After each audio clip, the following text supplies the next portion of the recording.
మీరు ఒక ప్యాటర్న్ని గమనిస్తున్నారో లేదో, ఇప్పుడు మొన్న ఆసియా కప్ ఈ టోర్నమెంట్ జరిగింది. భారత్ ఆ కప్పును గెలుచుకుంది. కప్ అయితే మన చేతికి రాలేదు. ఈ టైంలో మన ప్రధానమంత్రి మోదీ గారు the result is the same, India wins, ఇదే కదా ఈయన అన్నారు. మీరు తరువాత లెవెల్లో చూడండి, అంటే నేను మాట్లాడే ప్యాటర్న్ని మీరు గమనించండి. మోదీ గారు ఈ మాట అన్నారు, తరువాత చూశారు అనుకోండి జయశంకర్ గారు అక్కడ అమెరికాలో సరిగ్గా ఇలాంటి ఒక వెర్షన్నే ఆయన వినిపించారు. ఫస్ట్ టైం అంత ఆవేశంగా కోపంగా మాట్లాడడం నేను గమనించాను. సో నిన్న సర్క్రీక్ ఇక్కడ రాజ్నాథ్ సింగ్ గారు, ఒకవేళ మీరు అక్కడ మిలిటరీ ఇన్స్టాలేషన్ పెట్టాలి అనుకున్నారు అనుకోండి, పాకిస్తాన్ యొక్క చరిత్ర జాగ్రఫీ రెండూ మారిపోతాయి. అయిపోయిందా? సో ముగ్గురు అనేశారు. నెక్స్ట్ లెవెల్లో చూడండి, మీకు ఇండియన్ ఆర్మీ చీఫ్ మీకు ఉపేంద్ర ద్వివేది ఈయనేమంటున్నారు, పాకిస్తాన్ నువ్వు జాగ్రత్తగా ఉండు, లేకపోతే ఈ వరల్డ్ మ్యాప్లో నీ దేశమే కనిపించదు. చూడండి ఎంతంత పెద్ద ప్రకటన భారత్ వైపు నుంచి. ఎప్పుడు మనం ఇలా మాట్లాడమంట, మనం యాక్షన్లోనే ఉంటాం, మాటల్లో కాదు. దీని తరువాత నిన్న మన air chief marshal A P Singh, so ఈయనైతే ఒక ప్రెస్ కాన్ఫరెన్స్లో మీకు పెద్ద పెద్ద ప్రకటనలు, అంటే ఏదో ఒక పెద్ద ఈవెంట్ గురించి. దీన్ని మీరు ఎలా గమనించాలంటే, మీ దేశంలో టాప్ మ్యాన్ అంటే ట్రై సర్వీసెస్ యొక్క నాయకులు, దేశ నాయకులు ఇక్కడ వీళ్ళు ఒకేలాగా మాట్లాడడం, వీళ్ళందరూ కూడా టార్గెట్ పాకిస్తాన్నే టార్గెట్ చేసి మాట్లాడడం ఇక్కడ మనం గమనించాలి. అంటే వీళ్ళకు వచ్చిన ఇంటెలిజెన్స్ రిపోర్ట్, ఇప్పుడు నాకు కూడా అలాగే, ఇండియన్ ఆర్మీ హై అలర్ట్లో ఉంది, హై అలర్ట్లో ఉండమని ఆదేశాలు మిత్రులు పెడుతున్నారు. ఏంటి, ఏదో ఒక బిగ్ ఈవెంట్ వైపు ఈ ప్రపంచము వెళుతుందా? సో నిన్న కూడా మాట్లాడు, 2021లోనే అమెరికా వాడు ఒక ప్రిడిక్షన్ చేశాడు. అంటే వాడికి వచ్చిన ఇన్పుట్స్ ప్రకారము భారత్కి పాకిస్తాన్కి మధ్య ఏదో జరగబోతుంది, ఆపరేషన్ సింధూర్ కాకుండా. సో ఇప్పుడు మీకు air chief marshal A P Singh ఈయన ఏం చెప్తున్నారు, పాకిస్తాన్ వాడిది మనోహర్ కహానియా, అంటే మనోహరమైన కథలు, వాడి ఇమాజినేషన్లో ఏవేవో మాట్లాడుతున్నాడు. మనం మాట్లాడతామా? అక్కర్లేదు కదా. సో వాడి నేరేషన్ వాడు చెప్పుకుంటూ ఉంటాడు, ఎందుకంటే వాళ్ళకు ఒక ఆడియన్స్ ఉంటుంది కదా.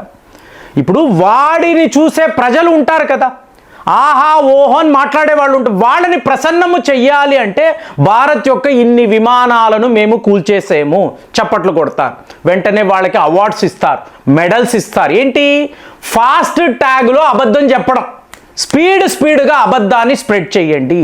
మనము చేస్తామా? చెయ్యము కదా. సో మనం యాక్షన్లోనే ఉంటాం.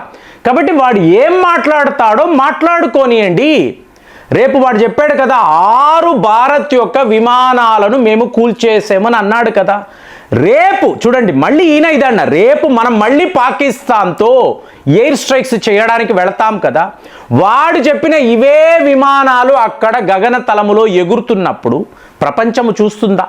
అప్పుడు వాళ్ళు ఏం మాట్లాడతారు? ఇంత కాదండి, ఇన్ని వాళ్ళ ప్రధానమంత్రి పచ్చి అబద్ధాల కోరు, అతను మీకు యునైటెడ్ నేషన్స్లో ఇది మాట్లాడుతున్నాడు, ఈ అబద్ధాన్ని చెప్తున్నాడు. ఒక ఫోటో మీరు చూపించగలిగారా? ఇప్పుడు మనము క్లియర్గా శాటిలైట్ ఇమేజెస్, శాటిలైట్ వీడియోస్ తీసి, ఇదిగోండి మా బ్రహ్మోస్ పలానా దగ్గర ముందు ఎయిర్ బేస్ ఇలా ఉంది, మేము దాడులు చేసిన తరువాత దీని పరిస్థితి ఇది, టోటల్గా అది కొలాప్స్ అయిపోయింది, డెస్ట్రాయ్ అయిపోయింది, చూపిస్తున్నాం కదా. ఎక్కడ దాడులు చేసామో ఆధారాలతో మనం చూపించాం కదా. మరి పాకిస్తాన్ వైపు నుంచి ఒక ఫోటో కూడా, అప్పుడెప్పుడో 2022లో మనము రాజస్థాన్ వద్ద ఇలాగే ఎయిర్ డ్రిల్స్ చేస్తున్నప్పుడు ఒక సుఖాయ్ విమానం కూలిపోయింది. ఆ ఫోటోను చూపించి, అది కూడా అబద్ధమే. చూడండి, మీకు అబద్ధాలు మాట్లాడాలి అన్నప్పుడు దానికి అంతు అదుపు అంటూ ఉండదు. ఇదే పాకిస్తాన్. మరి మనం అక్కడ చూపించాం కదా. ఇవాళ నేను చెప్తున్నాను, మనము ఏకంగా 13 పాకిస్తాన్ ఫైటర్ జెట్స్ను కూల్చాం. ఇప్పటివరకు ఎందుకు మాట్లాడలేదంటే, F-16ని మనం కూల్చినట్టుగా చెప్తే అమెరికా వాడు బాధపడతాడు. Lockheed Martin company American manufactured జెట్స్ను భారత్ యొక్క ఎయిర్ ఫోర్స్ కూల్చింది. ఈ స్టేట్మెంట్ ఇప్పటిదాకా నేను మాట్లాడడం లేదు. ఎందుకు? ఆటోమేటిక్గా అమెరికా వాడు ఫీల్ అవుతాడు కదా అని. మనం ఇక్కడ డొనాల్డ్ ట్రంప్ని అంచనా వేయడంలో చాలా పొరపాటు చేశాం. ఎందుకంటే ఒక అమెరికా అధ్యక్షుడు ఇంతలాంటి అబద్ధాలు లిస్టే వేస్తున్నారు. ఈ వారము ట్రంప్ గారు ఎన్ని అబద్ధాలు చెప్పారు లిస్టు తయారవుతుంది కదా. అలాంటి ఒక వర్స్ట్ వ్యక్తిని మనము అంచనా వేయలేకపోయాం కాబట్టి డిలే జరిగింది. ఇప్పుడు ఆగస్టు 2వ తారీఖు India is a dead economy డైరెక్ట్గా చెప్పేశాడు. మిత్ర దేశము, మోదీ నా క్లోజ్ ఫ్రెండ్, గ్రేట్ ఫ్రెండ్ అన్నవాడు ఏమన్నాడు? డెడ్ ఎకానమీ, ఇంత పెద్ద మాట అన్నాడు. అలాంటి ట్రంప్కి ఏంటండి గౌరవం? సో అమెరికా అనుకున్నాం, వాడు ఆ స్థాయిలో లేనే లేడు. చీప్గా పాకిస్తాన్ లాంటి, బంగ్లాదేశ్ లాంటి దేశాలతో నాకు గొప్ప ఫ్రెండ్షిప్ ఉందని చెప్పుకునే ఒక యుఎస్ ప్రెసిడెంట్కి ఇంకా ఏంటండి రెస్పెక్ట్? కాబట్టి ఇవాళ నేను చెప్తున్నాను, మనము ఈ 13 ఫైటర్ జెట్స్లో F-16 విమానాలను కూడా కూల్చేము అంటే అమెరికా వాడు ఏం చెప్పాడు? ముందు F-16 విమానాలను దాచేయి, ఇది నీకు చాలా పెద్ద లెవెల్లో నష్టాన్ని కలిగిస్తుంది. ఒక విమానము కూలినా కూడా పాకిస్తాన్ వాడు కొనలేడు కదండి. సో ఇవాళ వెళ్ళి చూడండి, అయ్యా ఇన్ని కూలిపోయాయి, మీరే మమ్మల్ని కాపాడాలి, మళ్ళీ రేపు భారత్ ఆపరేషన్ సింధూర్ ఫేజ్ 2 అన్నారు అనుకోండి, మనం ఏం చెయ్యాలని అసీం మునీర్ గోల పెడితే ఏడిస్తే ఇవాళ అమెరికా వాడు మళ్ళీ F-16 విమానాలు ఇస్తాడు. ఎందుకు ఇస్తాడు? ఎందుకు ఇలాంటి ఫ్రెండ్షిప్ అంటే చెప్పాను, ట్రంప్ గారి వ్యాపారం. సో అలాంటప్పుడు ఈ F-16 విమానాలను మేము కూల్చేమని ఓపెన్గా ఇవాళ మన air chief marshal A P Singh గారు చెప్తున్నారు. సో ఇప్పుడు ఇది అమెరికాను టార్గెట్ చేసే వ్యవహారమా అంటే American manufactured jet, China manufactured jet. క్లియర్గా ఈయన ఓపెన్గా మీకు పాకిస్తాన్ యొక్క ఈ మనోహరమైన కథలలో ఈ విమానాలు లేవు, ఏమీ కాలేదండి, మేమే కూల్చామని చెప్తున్నాడు. కానీ ఇక్కడ F-16 విమానాలు అన్నప్పుడు చాలా క్రిటికల్ ఇన్ఫర్మేషన్ ఆన్ ఎయిర్. అంటే ఏంటి? అమెరికా వాడు చెప్పిన పాకిస్తాన్ వాడు F-16 విమానాలను వాడాడు. ఎందుకు? అందులో బియాండ్ విజువల్ రేంజ్ మిజైల్స్ ఉంటాయి. కానీ మీకు ఆకాశంలోనే F-16 విమానాలను మనము కూల్చగలిగాం. ఎలా చేసాము? మన వద్ద S-400 ఉంది. సో రేపు S-500 తెచ్చుకోవడానికి కూడా మనము రెడీగా ఉన్నాం.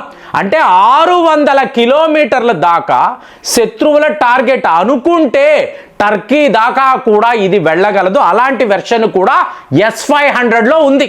సో మనము ఆపరేషన్ విష్ణు అంటున్నాము, అలాగే S-500 అంటున్నాము. ఇది వీళ్ళు శత్రువులు గమనిస్తున్నారో లేదో.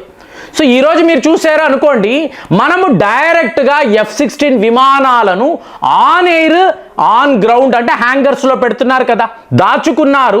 మనం ఏం చేశాము? ఏకంగా బ్రహ్మోస్ని వాడాం. ఇదేదో ప్రిసిషన్ గైడెడ్ మ్యునిషన్ అనుకుంటున్నారండి, కాదు. బ్రహ్మోస్ అన్నప్పుడు సూపర్ సోనిక్ మిజైల్. వెళ్ళి పడింది, పేలింది అంటే చుట్టుపక్కల తీవ్ర స్థాయిలో నష్టాలు జరుగుతాయి. ఇది మే నెలే నేను చెప్పాను.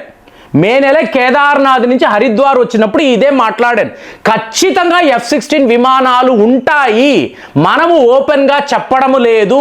ఇవాళ ఏపీ సింగ్ గారు క్లియర్గా చెప్తున్నారు, అవును ఈ విమానాలు, ఈ 13 విమానాలలో F-16 విమానాలు కూడా ఉన్నాయంటే ఈరోజు మనకి ఎటువంటి భయము లేదు. అయ్యో అమెరికా వాడేదో అనుకుంటాడు, వాడు ఫీల్ అవుతాడు. ట్రంప్ లాంటి వ్యక్తికి ఎటువంటి గౌరవం ఉండకూడదండి. ఎందుకంటే డెడ్ ఎకానమీ అన్నాడు, ఇవాళ 50% టారిఫ్ అన్నాడు.